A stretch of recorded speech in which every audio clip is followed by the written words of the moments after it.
Bonjour, ici Relax QC, une vidéo pour rafraîchir ma chaîne dont le sujet est à 80% du hockey, je dirais, et 20% d'autres sujets variés. Je me permets d'honorer les décès des derniers jours. Rest in peace, Marie-Blanche, Aline Duval, Roger Fortier et Pierre Doc Mayou, qui sont tous décédés durant la semaine dernière. Je trouve qu'on honore exagérément les gens juste parce qu'ils sont passés à la télévision. La section décès du Journal de Montréal nous montre que quotidiennement, d'honorables individus s'éteignent chaque semaine dans l'anonymat. En passant, je vais parler de hockey plus loin dans la vidéo. Carl Tremblay des Cowboys fringants a reçu un hommage immense pour un interprète qui ne faisait que lire le texte d'un auteur sur une scène. Le Doc Mayou était adoré de certains, détesté par d'autres. Je regardais à l'occasion son émission sur YouTube qui s'appelle Doc Mayou et José Arsenault. D'ailleurs, José a remplacé très rapidement le Doc Mayou avec d'autres individus. On voit à quel point José tient sa popularité s'il fallait qu'elle perde des followers. She wants to pogne, comme disait RBO. Comme une femme qui se met en couple avec un nouvel homme le lendemain qu'il décède. D'ailleurs, je ne vois pas de vidéo honorifique sur le doc sur la chaîne de José. Elle en parle très peu, c'est surprenant. Pourtant, c'était le doc qui était la vache à lait de la chaîne et non l'inverse. Le Doc Mayou était un polémiste, il était divertissant, je l'aimais personnellement. Il était en premier animé par le désir d'aider les gens, respectable de sa part. En revanche, un individu ne devient pas parfait parce qu'il décède. On pourrait qualifier le Doc Mayou de psychiatre douchebag. Alors qu'une majorité de psys aident les patients dans l'anonymat, le Doc Mayou voulait être vu. Il voulait qu'on le remarque. Laurent Duvernay-Tardif est aussi un médecin qu'on pourrait qualifier de douchebag. L'ancien footballeur veut toujours se montrer à face en publicité ou dans des talk shows. Sinon, le hockeyeur québécois des Blues, David Perron, a exprimé son appréciation du Doc Mayou sur le réseau X. Pierre Doc Mayou donnait l'impression qu'il aimait encore plus choquer que de livrer sa véritable opinion. On avait connu le Doc Mayou dans la télé-réalité Love Story, durant laquelle il avait tenu des propos controversés sur les immigrants. Parlant de douchebag, c'est le terme de la journée, douchebag, là, j'ai le goût de parler, je sais pas pourquoi je dis ça, mais le king des douchebags, Mathieu Baron, s'est fait découvrir à Love Story. Est-ce que vous vous en rappelez? Les OG vont s'en rappeler, mais il n'y a pas vraiment de gens qui checkent tant ma chaîne. Anyway. Donc, Mathieu Baron est le seul véritable douchebag de club à avoir percé le milieu télévisuel. J'aime clubber, by the way. Puis il se tire bien l'affaire comme acteur. On l'apprécie, Baron. Moi, Relax QC, je ne suis pas un douchebag. Je ne me suis jamais montré la face. Je mets mes textes de l'avant et non mon apparence, même si je suis plutôt beau. Je privilégie le contenu du Tupperware et non le Tupperware en soi. Faire mes vidéos est plus long et complexe que ceux qui ne font que se filmer en parlant. Je dois tout écrire, rechercher des images d'archives, des vidéos sur Internet et les assembler.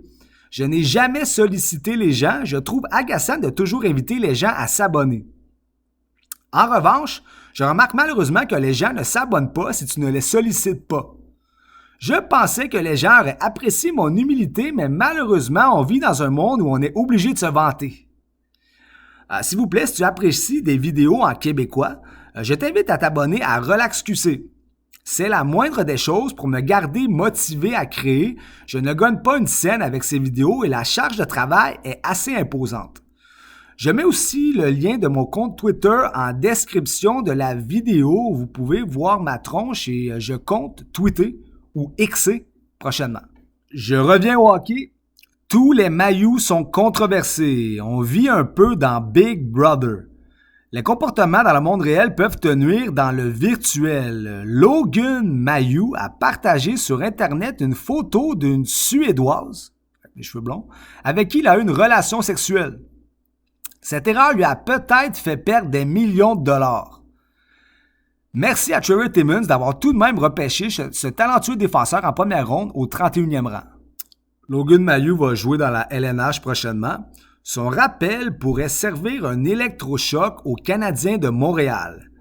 Les chances de faire les séries sont minces, mais le CH n'est pas dans une position qui lui permet de repêcher si haut en 2024. aussi bien tenter le tout pour le tout cette année. Joshua Roy vient d'être appelé par ailleurs. Je le verrais bien jouer avec Nick Suzuki. On pourrait avoir un duo Suzuki-Roy en plus de Slavkovski et Caulfield. Il manque juste un centre pour Slavkovski et Caulfield. Logan Mailloux est un bad boy. C'est ce qu'on lui reproche. Bad boy for life. Être un mauvais garçon peut payer au hockey, sport où la brutalité est permise. Mailloux, comme joueur, est plus axé sur l'offensive. Il tire bien au filet. Je pense que son lancer des poignets ou son lancer frappé est un meilleur atout que sa vision du jeu. Il tire plus qu'il passe. C'est plus rare pour un défenseur. Dans ses autres attributs, on note son agressivité. Il fait souvent des cheap shots en mise en échec. Il aime provoquer. Il est un peu vicieux. Bref, il est un joueur de hockey très excitant. Avec Zekai et Struble, Logan Mailloux devient une grosse peste de 6 pieds 3 pouces, une brigade défensive qui effraie les attaquants des autres équipes. Mailloux aurait été repêché beaucoup plus tôt si ce n'était pas de ses frasques hors glace. Les amateurs des Canadiens contestent les décisions de Kent Hughes qui semble privilégier les défenseurs. On a une tonne de défenseurs avec peu d'expérience. Harris, Barron, Struble, Gooley, Mailloux ont tous 22 ans et moins. Ils sont en avance dans leur développement. Pourquoi avoir repêché David Reinbacher? On pourrait le regretter, il y avait des bons attaquants disponibles comme le russe Matvei Michkov. Les Habs ont aussi Lane Hudson et Adam Engstrom. Ce dernier est aussi un défenseur mobile et doué. C'est évident qu'il faut échanger un défenseur ASAP. Les Canadiens sont une équipe lente, on a besoin de marchands de vitesse. Bref, dans la brigade défensive actuelle, Logan Mailloux se démarque du fait qu'il aime prendre des risques. Les autres défenseurs sont plutôt conservateurs. Il peut être une bougie d'allumage si on le rappelle tôt, pendant que les séries sont encore possibles. Sinon, il devient une vedette dans la Ligue américaine. Et on le revoit l'an prochain. Bye bye, à bientôt. Grosse tempête en ce moment, de neige. Ciao.